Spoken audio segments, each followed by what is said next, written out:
Tingkah sejumlah remaja di kota Ternate, Maluku Utara memancing kemarahan pengguna media sosial.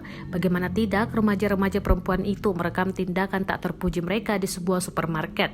Video tersebut kemudian beredar dan viral di media sosial.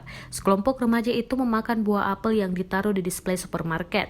Setelah memakan setengahnya, remaja tersebut meletakkannya kembali. Tak merasa berdosa, sejumlah remaja itu malah asyik tertawa. Tak hanya itu, remaja tersebut juga tampak mengambil buah anggur di dalam kantung. Beredar informasi kejadian tersebut terjadi di Jatilan Mall Ternate. Pihak Polda Maluku Utara pun sempat mengamankan ketiga remaja wanita berinisial AY 24 tahun, SF 18 tahun, dan IA 21 tahun. Namun ketiga remaja wanita tersebut hanya dilakukan pembinaan dan tidak ditahan. Ketiga remaja wanita tersebut pun meminta maaf setelah video mereka viral. Mereka menjelaskan saat itu salah seorang temannya ingin membeli buah anggur.